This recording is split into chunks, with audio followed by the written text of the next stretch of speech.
Sejam todos muito bem-vindos a mais um Radar do Benefício. Dando continuidade à sequência de vídeos de pente fino, vamos trazer hoje o seguinte assunto para vocês: um passo a passo do pente fino, ou seja, o que devo fazer quando sou chamado para um pente fino. Tem três coisas que são essenciais serem observadas quando você recebe uma comunicação do pente fino, e são elas: o prazo para apresentação da defesa, a documentação para a comprovação da sua defesa e o mais importante de todos, que vai ter ao final uma dica de ouro, é a organização dos documentos e a atualização dos documentos para a apresentação da sua defesa ou da sua perícia. Então vamos lá, tópico por tópico, para que todos vocês possam ser muito bem ajudados com esse vídeo e tenham resultados e saiam ilesos do pente fino. Prazo para a apresentação da defesa. Após o recebimento da notificação, você tem 30 dias de prazo para a apresentação da sua defesa prévia. Esse prazo ele é contado sempre do recebimento da sua notificação. Por isso é muito importante, no momento em que você estiver escrevendo a sua defesa, você deixar claro quando foi que você recebeu a sua notificação, pois só a partir dessa data é que vai ser contado os 30 dias, de modo que se você for comunicado muito tempo depois da emissão da carta, seja por uma deficiência do correio, ou porque o SMS só demorou a chegar, ou porque o e-mail, ou a forma de notificação que o INSS selecionou para comunicar você só chegou a posteriori, você sempre vai ter 30 dias do recebimento da notificação. Então você tem que estar muito ligado com isso, porque o INSS pode considerar que você perdeu o prazo quando você não perdeu. O INSS também não pode suspender o seu pagamento sem uma notificação prévia. Logo, se isso acontecer, peça de imediato na sua defesa a reativação do seu benefício. E isso acontece muito justamente porque o INSS entende que você já excedeu o seu prazo de defesa, que é os 30 dias. Só que, como eu falei, você pode ter recebido essa defesa um pouco tempo depois e essa contagem de prazo está sendo equivocada por parte do INSS. Então deixe muito claro isso para que você possa ter continuidade do seu benefício enquanto o INSS está apurando a sua defesa. Lembrando que no Brasil não se pode cessar nenhum direito sem a possibilidade da ampla defesa e do contraditório. Então exija o seu direito frente à instituição. Documentação para a comprovação da defesa prévia. Um tópico muito importante que deve ser muito observado por vocês.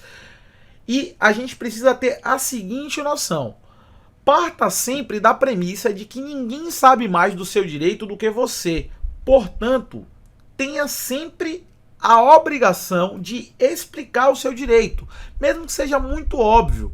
Sempre deixe tudo detalhado. Você sabe o que você passou, você sabe a sua doença incapacitante, você sabe que você tem direito àquele direito, então deixe isso claro.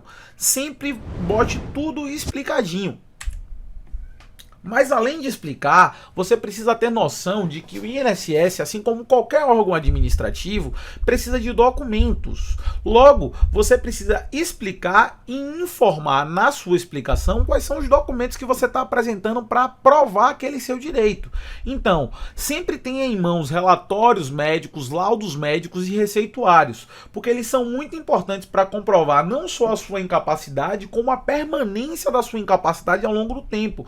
Vide que a gente tem aqui no pente fino, na maioria, os benefícios que tratam sobre a incapacidade, o auxílio doença, a aposentadoria por invalidez, que são benefícios que às vezes o cidadão está há muito tempo recebendo e ele recebe a notificação do pente fino e está sem nenhum documento atualizado, parou de fazer seu histórico médico, parou de pegar seus atestados médicos. Então é importante que vocês saibam que vocês sempre precisam estar ao longo do tratamento pegando essas informações e guardando com vocês como se fosse um histórico, como se fosse um dossiê, uma pasta durante todo o tempo que você vai estar recebendo benefício, porque no momento que você for chamado para o pente fino, você vai ter essa documentação já em mãos, tá?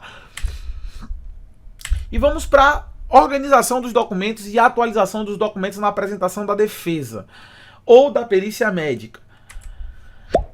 Seja na apresentação da defesa, seja na realização de uma perícia, a sua organização ela é imprescindível para você sair ileso do pente fino, tá? Então, seus documentos têm que contar uma história, como eu estava dizendo, e toda história tem um início, um meio e um fim. Então você precisa resgatar toda a sua documentação no período que você ficou recebendo benefício, no período que você estava fazendo seu tratamento médico, para que você tenha condições de contar essa história com os seus documentos. Você tem que ter a noção de que no momento da perícia você tem pouco tempo para narrar a história. Então sempre você tem que estar ali narrando a história e apresentando a documentação, porque isso vai deixar o perito mais seguro da necessidade de continuidade do seu benefício. E aí a gente vai trazer agora nesse finalzinho a dica de ouro, a dica que vai fazer você sair ileso do pente fino, a dica que vai tornar toda a sua jornada junto ao INSS produtiva e vai fazer com que você garanta o seu benefício. E a dica de ouro é: via de regra, o perito médico ou até mesmo o analisador do benefício do INSS, quando não se trata de benefício de perícia médica, se preocupa muito mais com suas documentações do que com você, do que aquilo que você diz. Então, sempre que possível, fale menos e comprove mais. Fale somente o necessário, mas tenha sempre em mãos aquilo que comprova a sua fala. Tenha sempre em mãos o seu documento. Busque o seu documento se você não tiver o documento em mãos. E além do mais, te digo, caso você esteja aí com receio do recebimento da notificação do pente fino, não saiba muito bem como vai se defender porque não tem essa documentação, desde já procure seu médico, providencie a documentação referente à sua incapacidade, busque seus receituários, relatórios médicos e laudos médicos, que você vai conseguir construir esse histórico para, no momento da perícia, falar só o necessário e ter organizado ali em ordem cronológica, desde o início que começou a sua doença até o finalzinho dela, tudo organizado para que você tenha condições de se defender de forma hábil com o INSS. Lembrando sempre que se por um acaso o seu direito não seja reconhecido, mesmo que você tenha narrado toda essa história a partir da sua documentação, existe sempre a possibilidade de você resguardar o seu direito frente à justiça. Procure um advogado, caso você não consiga sozinho garantir o seu direito pelo INSS, e vá à justiça atrás do seu direito. O direito é seu e, como eu disse, ninguém mais sabe do seu direito do que você. Então, era essa a dica que a gente queria trazer de hoje aqui, um passo a passo muito interessante para você sair ileso do pente fino. E pedimos para vocês que se inscrevam no canal se gostou do conteúdo, deixe o joinha, marque o sininho de notificações e sempre fique ligado no nosso radar do benefício.